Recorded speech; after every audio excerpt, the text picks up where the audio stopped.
Sometimes I won't leave the house because of what I see, and I'll try on 20 or so outfits because I can't decide what to wear because I hate myself when I look in the mirror. I've only just started wearing at 28, my arms out, and it's taken me this long to accept the way that I look. And every time I look in the mirror, I really do struggle. And every single person that I see and put myself next to, I compare myself to. At the age of 14, I struggled with an eating disorder, and I've battled my weight my whole life.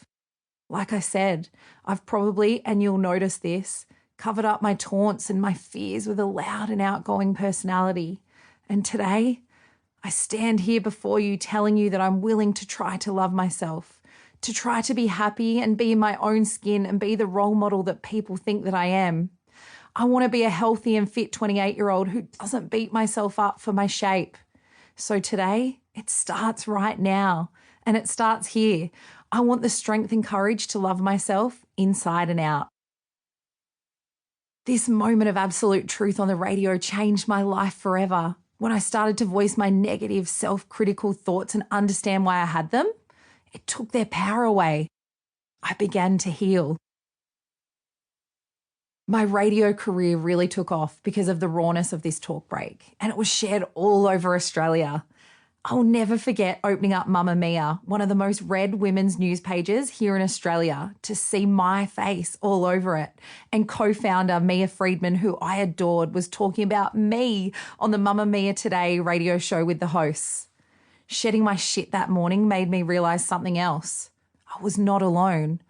In regional radio, the phone lines didn't often ring because people were worried someone would recognise their voice, especially if they called in to talk about a personal topic like body image issues. The phone lines actually didn't stop ringing after that. With so many stories from the public being shared, we decided to put on an event for people to start the journey of loving themselves with a Let It Go swim. It was massive. Around 100 people turned up to support each other and start letting go of some of the self-hate and baggage we all carried around. A memory that I will never forget to this day, which I often replay in my mind, is when a woman in her 50s drove an hour out of her way from work just to give me a hug and say thank you. She said, "I haven't worn shorts in 30 years, but after hearing you today, I'm going out to buy myself a pair." We both cried tears of happiness. I've shed many tears over the years and wanted to give up sometimes. But today, I stand before you to tell you that I like the way that I look.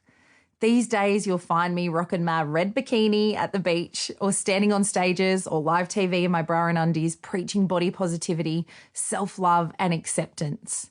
Putting myself out there can be scary by being uncomfortable, but it's how I've built my confidence. It's been a long road to get where I am, but it's all been worth it. Every day I'm messaged by people asking how I got to the point in my life where I've accepted who I am. What is the secret? Well, I never really doubted or disliked my personality, so this is how I got by. But I constantly struggled with my body image, and this has caused debilitating anxiety for most of my 20s. It took opening up on the radio, saying my truth, to finally start to heal and make changes to get where I am today. For years, I believed that I was the only one going through the torment I experienced because of my anxiety and my poor body image.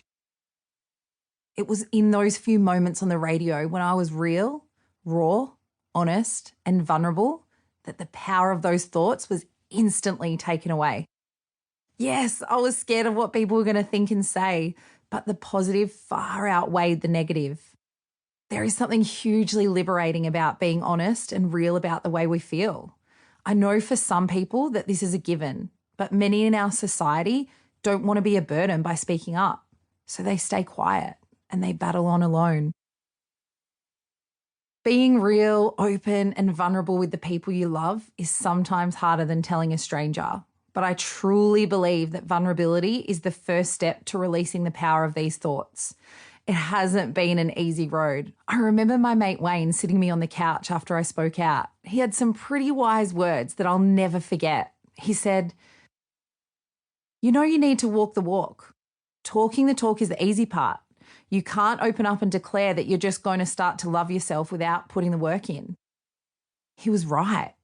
Things weren't just going to change after speaking out. So